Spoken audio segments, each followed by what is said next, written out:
and welcome to Connect to Love here on PRN-FM, where each week is an incredible exploration into the many facets of love, oneness, and our connection to the human spirit. I'm Lisa LeRose, and I'm joined by the most amazing co-host, Michael J. Russ, who not only inspires me, but is willing to play in this field of exploration, uncovering new dimensions to love each and every week. And I just am so grateful to you, Michael. It is so fun. We have so many fantastic conversations, both on the air and off the air, and I just want to acknowledge how grateful I am to have you in my world and just to be able to play in this realm. We have lots of new things to discover on a continuous basis, right? So true. And and I love playing. It's so much fun because we both learn from what we talk about. It's coming together once a week to have this conversation about what not only the topic that we come up with, but the other things that we've come across that have correlated with the topic that we're talking about. Separately, we listen to various things, and we're always sharing different takes on the same message of love and oneness and kindness and lack of separation, coming together, harmony. And it's so cool to get to have this conversation and kind of ferret out these ideas and which ones that we are using now and want to adopt into our life. And hopefully our listeners will join us in this exploration that we have and share it with other people, because I think it's something, what we have is definitely something that the world could use right now and to reshape itself, to reshape its consciousness. And so it's beautiful. Thank you. It's very well spoken. Thank you for that, because I was thinking today, you actually shared something with me. You said that you do not like any videos of content that you don't wish to see, so that you don't get that suggestion in the algorithm, which I think is absolutely fantastic, which is why I don't choose to watch the news. I acknowledge events, but I don't anchor into them. And after the conversation we had earlier today, I kept thinking about this algorithm, and maybe there is a subconscious algorithm from the universe that you and I, and from source, that you and I are receiving, because it seems that you will see a video and then I will see one, and they all connect, and they all have, even though it's different speakers and different topics and different interviewers, they all have these common threads. And one of the ones that I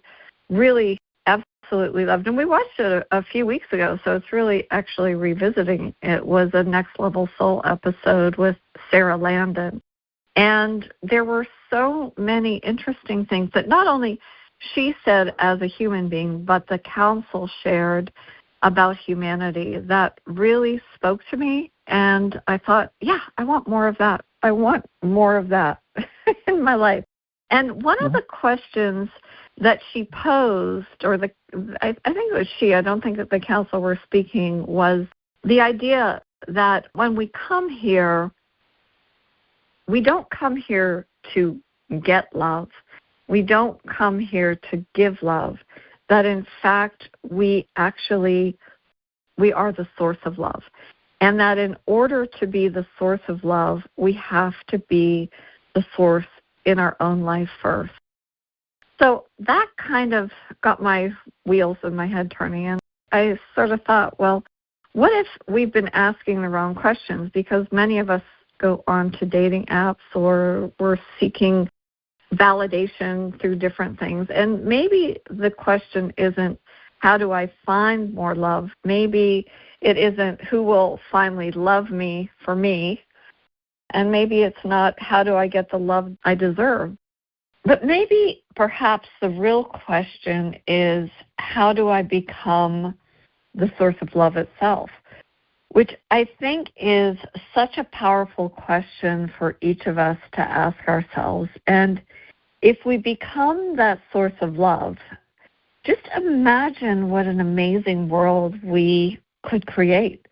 I really love the idea that that's what we can be creating, and that's why the council's message spoke so much to my heart.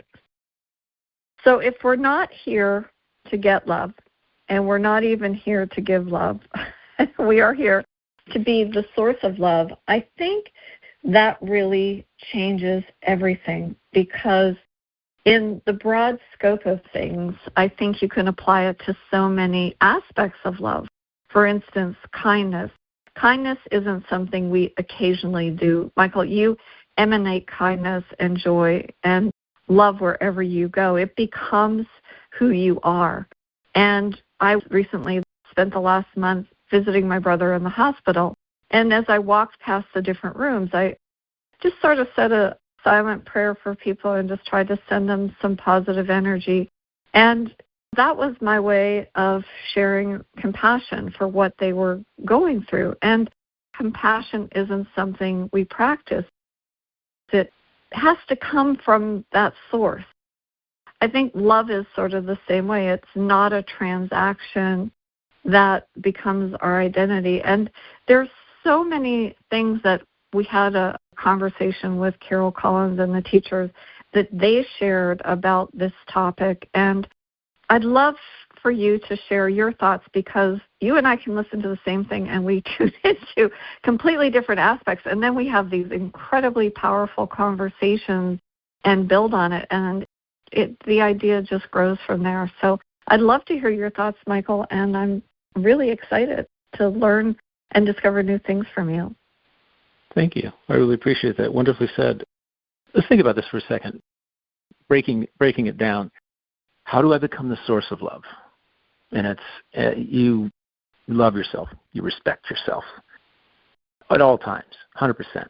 You put yourself first when it comes to joy. You don't sacrifice. You act from sovereignty, which is making sure that what's going into your mind and body and your connection to something greater than yourself is nourishing to you. And on a basic 3D level, engaging in what is fun for you. I mean, think about it for a second. Loving yourself is really, we're not talking about romantic love. We're talking about a 360-degree full scope. I care about myself. And as Sara Landon put it multiple times in this video, it's having an unwavering love of self. I thought that caught me really, really by surprise, because I'd never had it put that way to me before. You have an unwavering love for yourself. That is a no-compromise situation. You don't engage in things that you know will bring you negative feelings and emotions, guilt or reservations, where you don't engage in shaming yourself. You don't engage in putting yourself down and judging yourself harshly or judging yourself at all. And this is what it means to have an unwavering love for yourself. And when you get up in the morning, you ask yourself, what am I going to love on today? You know, you loving on things builds that love within you, because you're loving on something that brings you joy, right? And even if that thing isn't what you really wanted to do, but you know you have to do it because it's part of the 3D world, part of life, part of maintaining your home or this or that, you figure out a way to find joy in it, to make it fun for yourself. Maybe you learn a new skill that helps you get the job done. Maybe you ask for somebody else's help and you learn something new. Maybe you get involved in it and you find, hey, I like this. This is really cool. At the end of it, going through all that, regardless what your process is, there will be a tremendous sense of satisfaction in having done it. That's also part of an unwavering love for yourself. Your appreciation of yourself. You're building your whole consciousness around loving yourself and making choices and decisions that align with that align with the love that you have for yourself. And so that's what I know I do. I know that's what you do. And like I said, we all have chores that we have to do. I take care of a cat. You take care of many cats. I take care of a dog. You take care of many dogs. We have these things. However, I find joy in them because I have love for the animal, and I make it fun. And in making it fun, it's fun for me too. It's fun for them. It's fun for me. They give unwavering love to me, and I give it right back. And I know that I get it back. It's just like this, pickleball that goes back and forth over the net. You give it to them, they give it to you, you give it to yourself, and you're giving it back to them. They know it, they recognize it, they see it. It's not a really challenging thing unless you make it so. And that's really what we end up doing a lot of the times. We've been programmed to make life more challenging than it really needs to be. That's my view. We just do, because we have these beliefs and perceptions that about many of the things that we engage in. We're taught to think that a car accident is bad. We're taught to think that, as Dr. Joe Dispenza was talking about, that when you encounter a rattlesnake, you're taught to believe that to fear rattlesnakes. You're taught to fear a lot of things. And, I got to tell you, 2 nights ago, there was a very big black bear 2 doors down digging through the garbage. When I swear it was a minute before I walked out of the house with my little corgi, Cobalt, to walk down the street on our nightly walk. And as soon as I walked out of the house, I was immediately given these pictures on my phone of a black bear that was literally within sight of where I could see him. Okay, within distance of where I could. But what a surprise, he walked right? off. I didn't see him. He had walked off between the houses already. He didn't run. He walked. He was a very big boy. Okay, so we were taught to fear that sort of thing. I walk my little corgi every night around within 45 minutes of that time frame, every single night. Am I on the lookout? Yeah. Do I believe that a bear is going to pop out of the bushes? I can tell you that he's going to sense it before me, and we'll be out of there because he knows he's done it before. The bears have been in other backyards, and he's going, "No, Daddy, this isn't a good place to be. We got to go home." And so we go home, But aside from that, we're taught to be fearful of specific things. Now, why would that be the case? Because somebody else had fear and they passed it on to us. Right? That's the reason why. Because we've been programmed through somebody else's experience to believe that certain thing, we should fear this, we should doubt that, we should hate that. And if you're growing up in a household of hate, you're going to absorb that energy. You're going to fully believe and be programmed to believe that what it is that's being hated should be hated, and that you should treat it this way or that way because it's coming from somebody you respect and that you love, you believe you love, right? Especially, could be an uncle, could be your mom, your dad, could be, a grandfather, somebody that you respect is programming you to believe that, to believe that you should fear this thing and hate that thing or be angry about that. Or when this happens, you should always be sad no matter what. It's other people who don't really know what they're doing. And as Carol Collins and the teachers have said, actually the teachers did say, that downtrodden, people who are downtrodden, when they grow up and they have kids, all they're going to be able to teach them is the beliefs and perceptions surrounding being downtrodden because they don't know any different. They don't know anything else in life. So if you didn't grow up in a loving household, it's going to be a challenge for you without doing anything else proactively or elevating your level of awareness and gaining huge enlightenment about love. It's going to be a challenge for you to actually operate differently when you have your own kids. You have to shift gears. You have to make a recognition of where you came from and seek out what is love and do some investigation. And you know what I'm talking about. You put yourself out there, and if you really want to operate in a loving household, if you're not having love within yourself first, how can you pass it on to your kids? How can you have a relationship with someone when you're not loving yourself.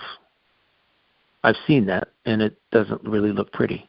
It doesn't. It's not a good thing. So that's my concept of how you become the source of love, and it's a process of remembrance and discovery, and in many cases rediscovery. And if you're willing to take that walk down that path, it pays huge dividends in many, many, many ways. And so, I've seen this. We've seen these transformations, you and I, people who came from a lack of love to an abundance of self-love, and the change is dramatic.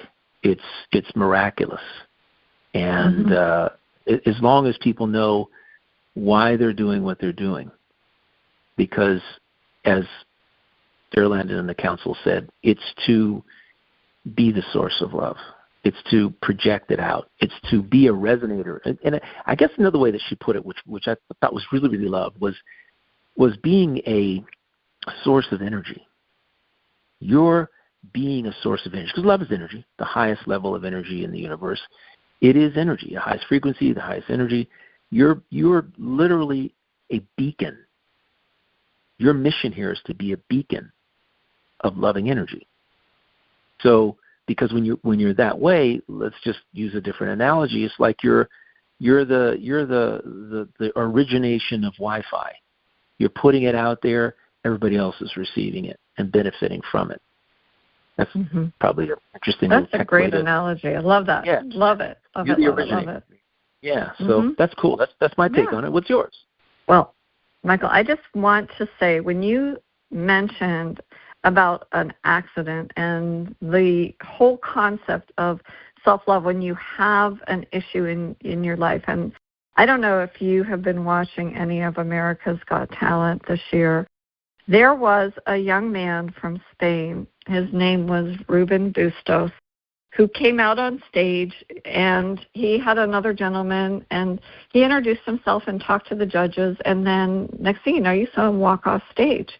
He walked off stage, and he went outside the building, and he stood up on this sort of a riser that was next to the stairwells, and he proceeded to pull up his pant leg, and he took off his leg. He had a prosthetic leg.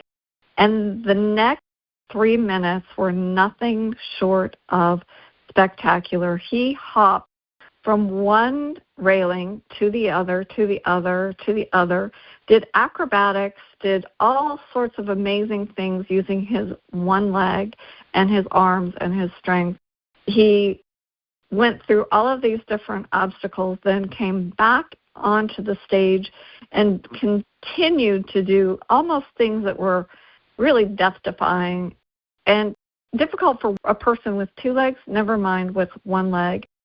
And when he was done, he stood there, and everybody was in complete awe. They fell in love with him, not because of his perceived disability, but because he radiated so much love for himself, and it was just absolutely incredible. He got Simon Cowell's Golden Buzzer. Everybody was just beaming, and Sophia asked him, what happened to you? And he said, well, I grew up on a farm, and when I was 7 years old, there was an accident with a tractor, and he lost his leg. Now, this, to me, was really exactly what you're speaking about. Somebody who took the initiative and said, you know what, I am going to do grand things with my life. I am going to be a shining example of what it means to love myself no matter what the perceived obstacle is. And really, he was truly that source of love. He emanated that, and everybody felt it. I got really teary watching it, and I watched it again and again. It was just amazing to see. He radiated so much joy. And I think that that's sort of what you're speaking about. I think that when we think about what the teachers and so many of, I think, all of the channels are saying, and we've been saying it for a long time, that there is no separation, that we are a part of this connected energy force, as you were saying, like with that Wi-Fi, we're beaming it out. And the HeartMath Institute has measured the field of the human heart, and what they found is that the field of the heart extends far beyond the physical body. In fact, the magnetic field of the heart can be detected 3 feet away from the body in all directions, which I think is really amazing. And I like to think that if you take your energy and combine it with my energy, and then it becomes this massive field. And if we're all emanating love, that is really where we want to be. But if I am outside of that and I'm searching for love, it's kind of like being in the middle of the ocean and looking for water. Right. It really is all around you. I agree. Right. That's beautifully said. It's all around you. And we just need to recognize we are not separate. And I think that that's the interesting thing about Ruben, because he really had you could just see he never let anything stop him from what he wanted to achieve. And I think that that's really where we are, because when we meet individuals, and when we spoke about David Roche, he had sort of the same thing. He never let his perceived differences stop him from being who he wanted to be and sharing the wisdom and the wit and the joy that he felt in life. One of the things that Sara Landon said, she said, can you imagine a humanity where all beings had this love for themselves, such that they could truly be the source of love in the world? When you really think about that, it takes the burden off the external world. Here I am. I have this aspect of me that I just have to shine. I have to open it up and really be that source of love. It flows through me. And one of the other things that she said that I found so powerful was that you had to have that love for yourself first and allow it to flow from you. And I kept thinking about the analogy of a fountain and priming that pump. And maybe that's what self-love is. It's about like priming that pump. And then when you get the water to finally go through, and it just, if you've ever seen a fountain, you can just be mesmerized by the flow of water, and you watch kids, as you said, play in it. Like in the summertime, if there's a fountain outside, kids get really silly, and adults want to go play and put their feet in the fountain and run through the water and feel it just bouncing off of your face. I mean, there's so much joy in that. I mean, just even putting a sprinkler outside. But that's sort of, I think, for me, that idea of being that source. It's like, okay, we're turning it on and I'm allowing it to flow. And wherever those water droplets hit, I don't know. I'm not attached to where they're going, but I'm just allowing that to be free. And that's sort of in alignment with your Wi-Fi analogy. I really love that, Michael. I'm going to keep that close to my heart. I think that's awesome. The story about the gentleman on America's Got Talent is fabulous, and it stands as one of, in my view, thousands of examples, if not millions of examples of people who've perceived themselves as different than people perceive them. We've been programmed in our society to believe, and we talked about this in a couple of episodes ago, about we've been programmed to perceive people who don't look like us, because there's a societal norm, right? 2 arms, 2 legs, this, that. We've been programmed to believe that anything other than that is imperfect, and that is not normal. And they're just, as the gentleman said that we were talking about, he just saw himself as different. It's just different. That's all it is. Somebody who's of one race or another, they're just different. That doesn't mean they're above you or below you. In my view, we're all on the same level. Having more money doesn't mean that you're more valuable than me. It means that you have more money. That's just one aspect of you. If you're looking at it as a pie, so to speak, that's cut in 6 slices, your slice of abundance in terms of wealth is full. But what about the other 5? Do you have self-love?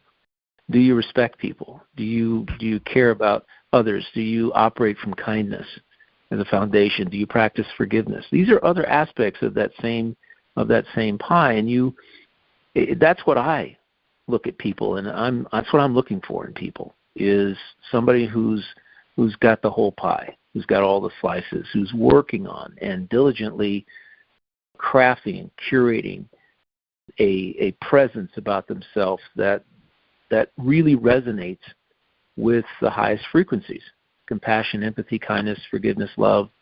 That are they operating from that level, or is everything kind of lopsided?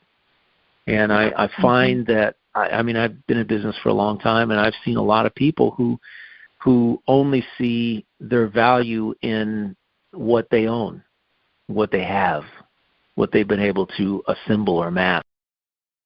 And these are the same people who don't have a loving relationship with their family, or friends for that matter. Everything is a transaction with some people. And when it comes to people who are different from us, I'm looking for. Let's put it this way: when someone tells me, "Oh, I have a son or daughter that's on the autistic spectrum," I don't say, "Oh, I'm sorry." I say, "What's their gift?"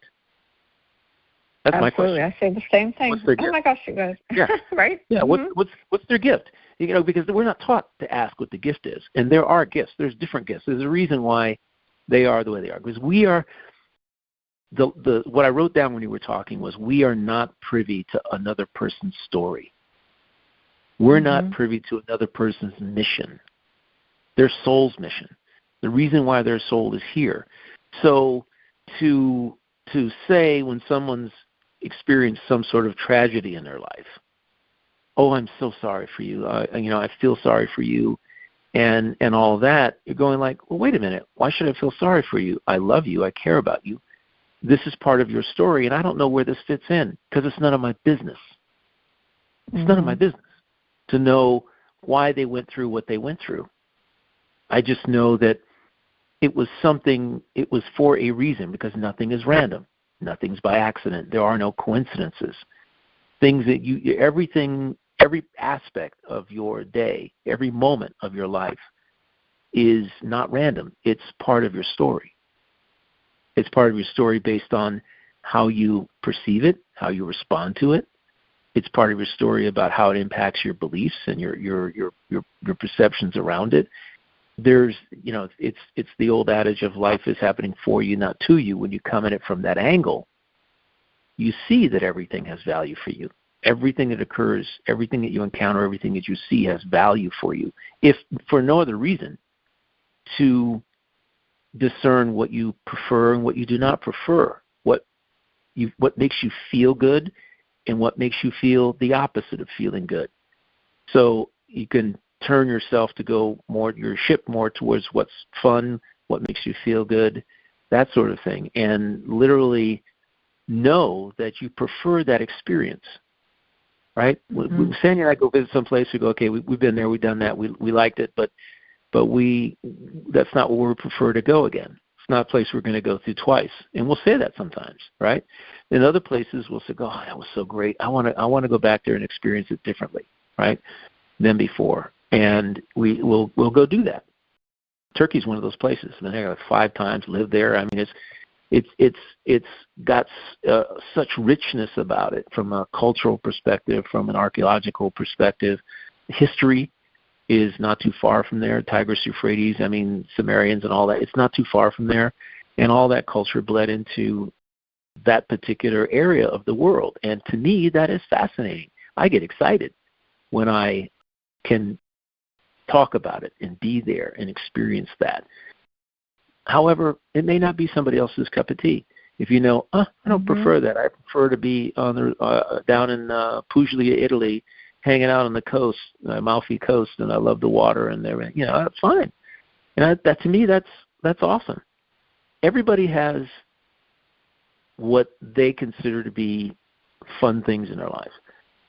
And when you start surrounding yourself by more fun things, the love and self-satisfaction that you have for yourself, satisfaction you have for yourself and appreciation resonates without your even doing anything else.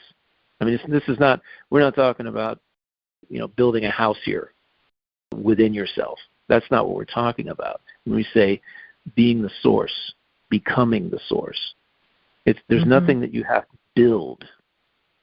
I'd like our audience to at least understand. It's not something you have to build. It's not something you create. It's something it's a byproduct. In my view, it's a byproduct of how you treat yourself and the choices that you make, right? It's a byproduct of that. It just occurs naturally when you do other things, when you're kind to other people. You're actually doing to others as you do to yourself. You're kind to yourself, you're kind to other people. You love yourself, love other people. You look in the mirror, you say, hey, I love you. Doesn't matter what happened today. It doesn't matter what happened yesterday or what happens tomorrow. I treat you with love and respect. And you're looking in the mirror saying this. I treat you with love and respect and kindness, and let's go have some joy. Let's go create some joy. Let's have some fun with everything. So, to the people who don't find joy in playing golf, I tell them, don't play golf. What else do you like to do? Oh, I love jet skiing. Well, I would be jet skiing most of the time, right? If that makes you feel alive, if that's fun to you, if it's the thing that excites you and that you're really passionate about, dive into it with both feet or 1 foot if that's all you got. Do it, right? Just go do that thing, right? Absolutely. I mean, that's why most of the time I'm listening to different things and reading books. I mean, it fills my soul to learn. I love learning new things, and I love the opportunity to share in conversation with individuals that have a different point of view so that I can, again, learn something new. And maybe there's a perspective or an awareness, as you had said, that I had not thought of before. And one of the messages I really love in one of the most recent books that I have been listening to right now, which is one of Dr. Joe Dispenza's books entitled New You, New Life. And one of the ideas that he speaks about in the book that I am so glad that he addresses is that we are conditioned to believe certain things. But we don't need to put stress on the body or stress on the heart by going into these lower emotions such as fear or scarcity or you name it, that we just instead acknowledge and create an awareness. Yes, I do see that, but it's nothing that I'm choosing to participate in right now. And I'm glad that you brought up a lot of individuals, and I think that's really where this cycle of looking outside ourselves for fulfillment is, that we think that we need a bigger house or the right shoes or whatever it is because of what we're seeing online. And it sort of has caused things to sort of become transactional, that there are limited resources we have to earn or trade or secure something from somebody else. But that's not what love is. That's not what being the source of love is in itself. As you said, we recognize that we have this ability within us. We do not have to go out and search for kindness. We can actually emanate that from who we are. Compassion isn't something that we have to practice. It becomes our nature. And especially love is not transactional. It becomes our identity. And I know that when you step out the door, wherever you are, whether it's the store or the golf course or walking the dog, you are doing so with love in your heart. And I try to always do the same. Sometimes, it's not, you run into challenging individuals and you just have to bring it back to what would love do, and remind yourself. And I had something very miraculous. Before we got on the show, I asked Michael about the angel number 4. And if anybody is in doubt of any confirmations from the universe or signs that you get, I had some obstacles getting back from Europe, and the flight that I was to be on, they didn't have me listed. I was invisible. Somehow I got canceled off of the flight, but I got it settled and solved, and I was on a flight from London back to Pittsburgh, and I was seated at the very back of the plane in row 44. And I was fine. I had an aisle seat. It was wonderful. I got up to use the restroom. There was a gentleman standing there, and he said, "Oh, no, I'm just standing." And when I got out of the restroom, I started a nice conversation. It turns out he's from Italy. He is a physicist and working on his PhD. So we connected, and he said, "I come into Pittsburgh all the time." So we ended up meeting in the city for some pastries. And I happened to look at my phone, and it said 444. So I just said to him, I said, I love numbers. I said, "What's your favorite number?" And he said, 4. I thought, well, that's pretty interesting. Very interesting. My house is 4004, so yeah, very interesting. And about an hour later, a friend of mine who lives in a different time zone, your time zone, as a matter of fact, sent me a screenshot from her phone of the time, and it was 444. So I thought, wow, this is pretty interesting. I'm not really quite sure what this is saying to me. And I happened to go to the hospital to see my brother. He had been in ICU, and he was doing better. And there were some really sort of what seemed to be insurmountable obstacles presented to him. However, I subscribe to those don't have to be obstacles at all. I saw him healed and perfect, and I know that he is, it's going to take a little bit of time. So when the nurse that came in was actually the woman who put him into ICU, shared with me that the evening that he went into ICU, he only had an oxygen level of 17, which is really, you're just sort of hanging on by a thread. You're not really still here on the planet. But that she was able to allow that, get him in there and got him what he needed. And she happened to be the nurse on staff the night before he was discharged to the next step. And we asked her if my brother, because there were certain decisions that were requested to be made of him that day by 4 p.m., which I thought was kind of another interesting aside. But she came in, and I thought, well, things sort of have come full circle. I felt very happy. I get in the elevator. There's 3 elevators. I've ridden up and down them many times, never looked. I looked at the elevator, and it was car number 44. And I was like, this is very odd, very strange. Got off the elevator, decided to go to the restroom, and I passed Stations of the Cross. It's a Catholic hospital. I came out, and I've walked by there countless times over the last month. Never noticed there was a book there. It wasn't a Bible. It's just copies of certain passages. And I just happened to look down, and the passage it was open to was John 1:11-44. And I took a picture of it, didn't really think of it. I sent it to my friend, who actually happened to read it.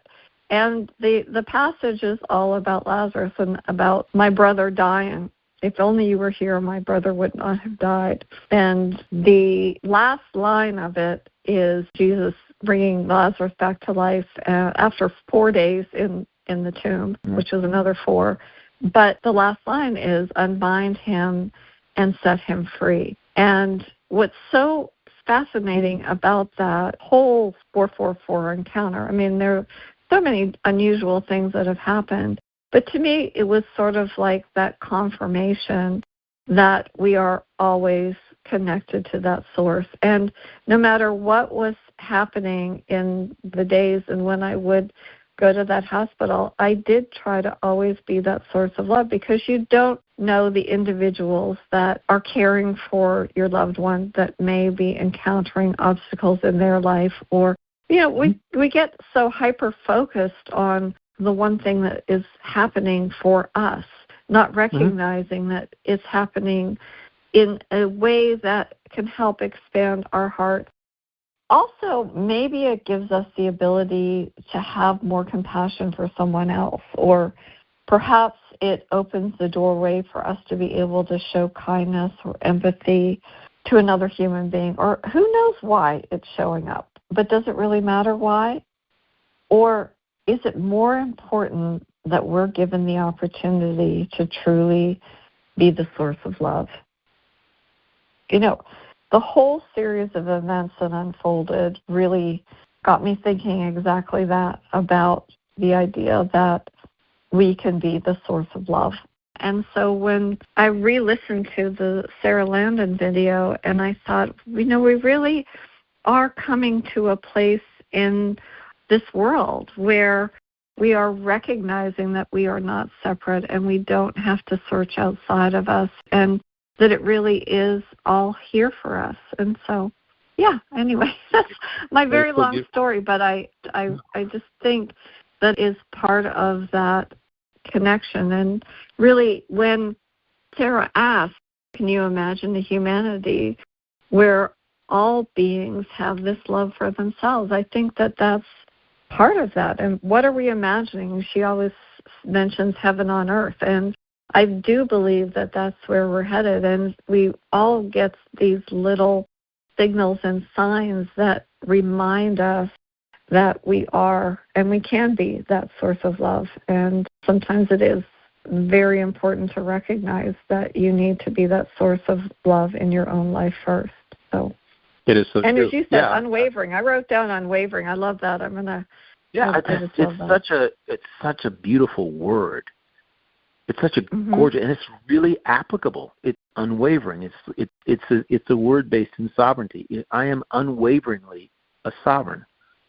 I do not do things that and engage in things that violate my own sovereignty. I don't give away my power to whomever it is that's out there. I don't brand myself as a victim of something which immediately abdicates my power.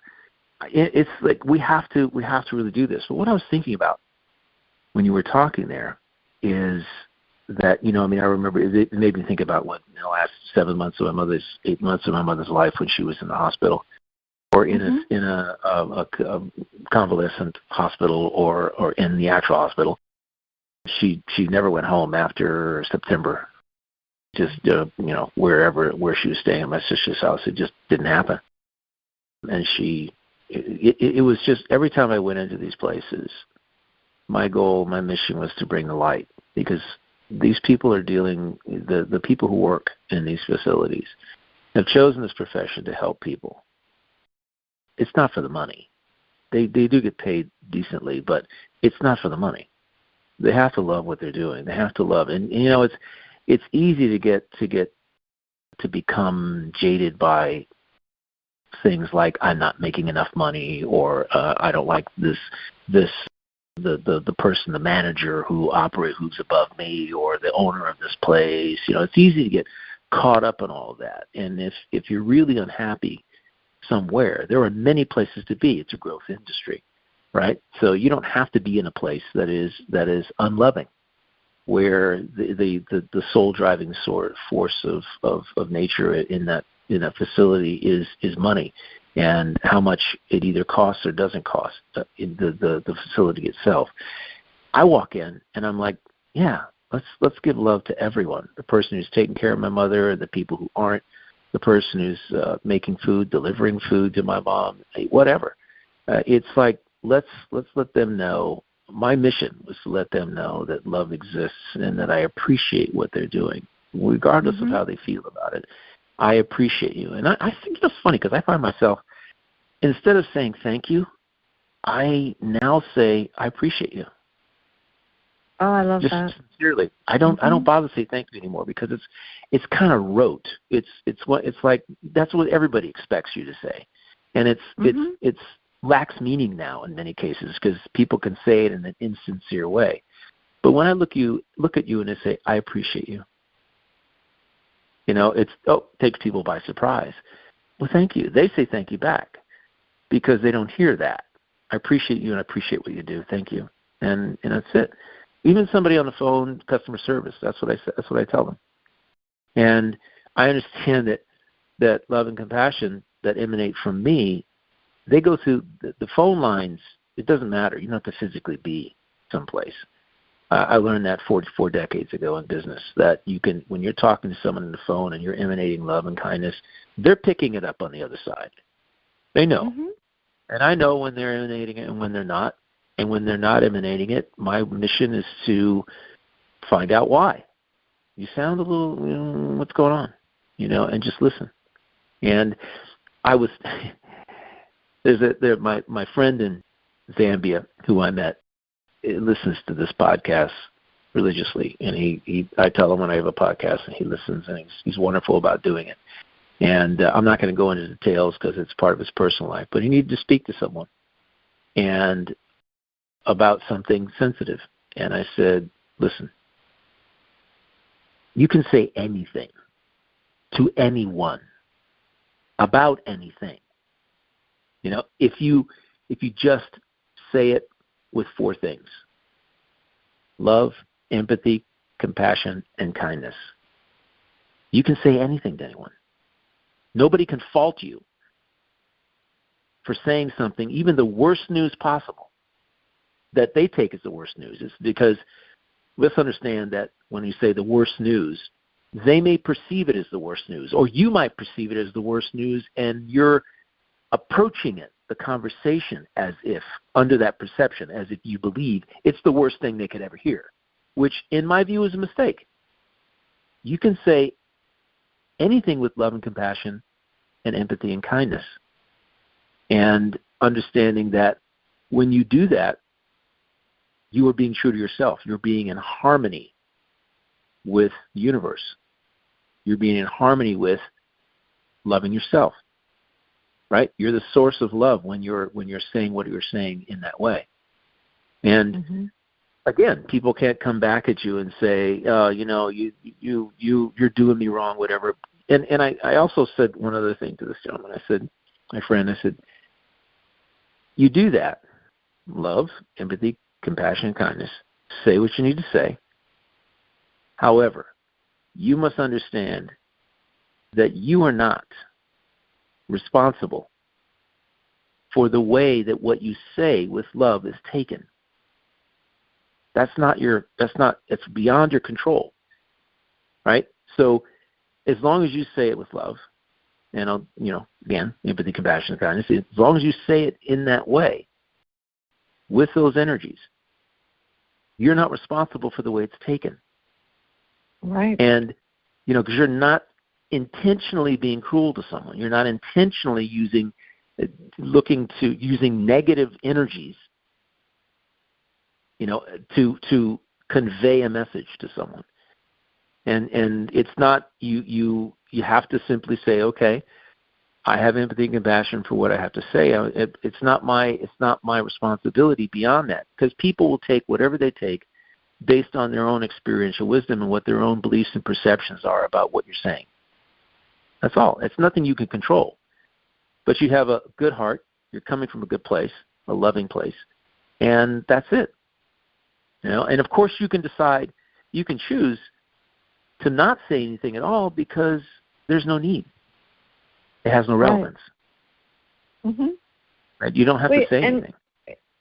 You're right, Michael. It's just, it's so brilliant, because the other aspect of that, when you are the source of love, and I love that you said that you're not responsible for how somebody reacts, because somebody may act out of frustration or anger or a feeling of lack.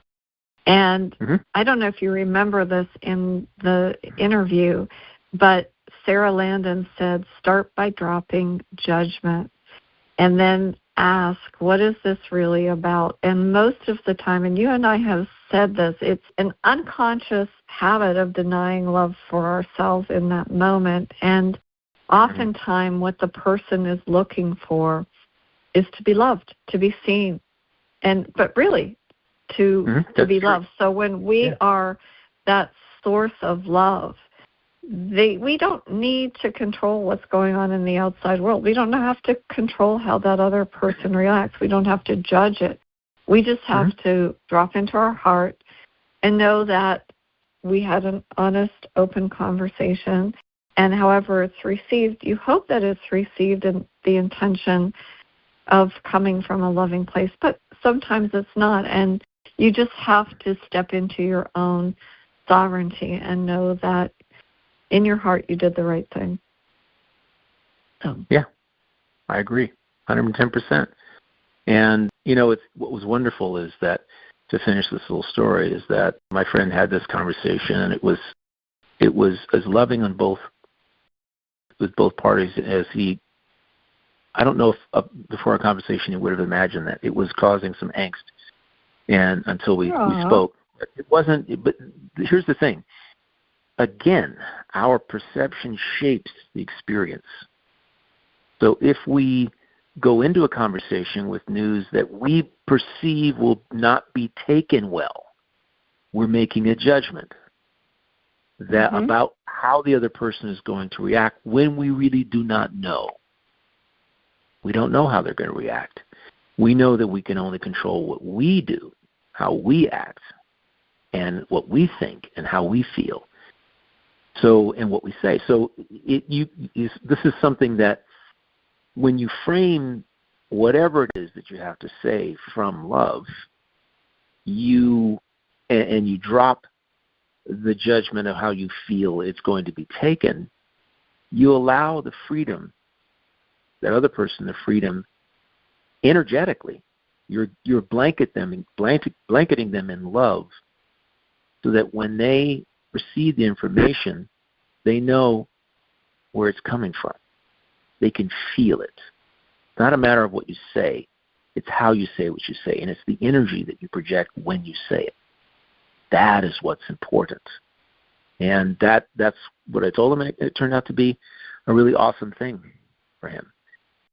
And that's a good lesson to learn early in life, in your 20s, right? Or in your 30s. It's a very good lesson to learn that you can take with you. And what's interesting about this is I have conversations with business owners all the time.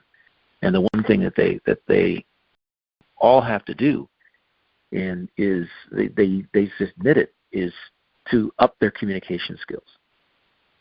And what we're talking about here is a way of communicating with people. And it's what's unique about it is this isn't the kind of stuff that's taught.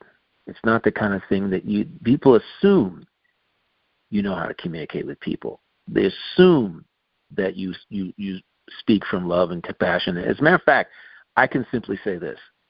Love, compassion, empathy, and kindness are basically, unfortunately, in our society and business, seen as weakness. They're seen as a sign of weakness. They are actually the greatest strength that a business owner or a person in business or a manager in a major corporation can actually have. This culture of weakness coming from, acting from love, thinking from love, or compassion, or having empathy for another individual. I'm going to tell you can I tell you one quick story? Absolutely. It was about, I was on a cruise, my first 2-week cruise out of Istanbul to Venice with Sandy, and I ran across a guy who was a big exec in this corporation that made glass bottles and cans for all soft drinks and all that kind of stuff. I'm not going to say the name of the corporation, but he was a big guy out of the United States, and he was sent to Europe. And he told me the story, and I'm like, you got to be kidding me, right? He tells me the story of him walking into the office in Germany, and his mission was to cut the payroll, and he didn't understand that the corporate culture in Europe is different than the corporate culture in America.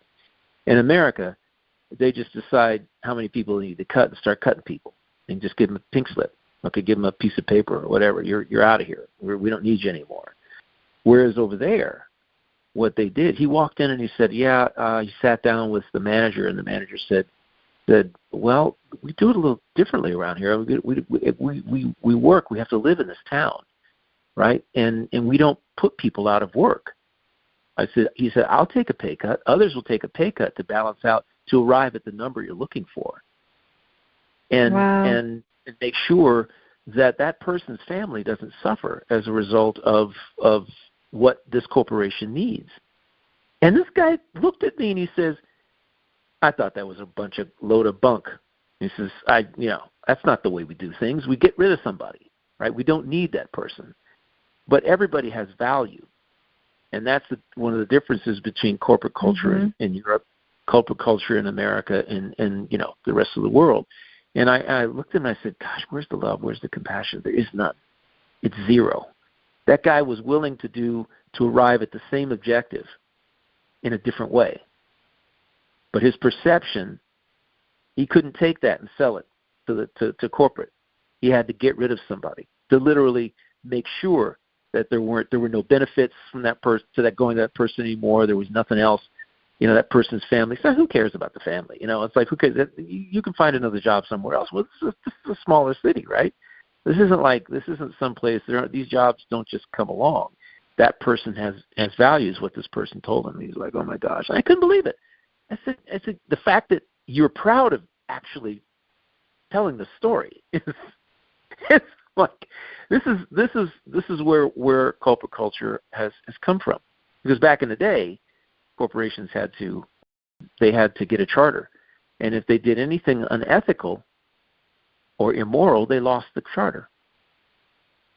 And that all changed with the legal system and laws and stuff that were passed. But here in America, this is like I said, love, compassion, empathy. You operate from that. If you're a business owner, you're managing people. When you operate from that platform, it's so much more beneficial to you.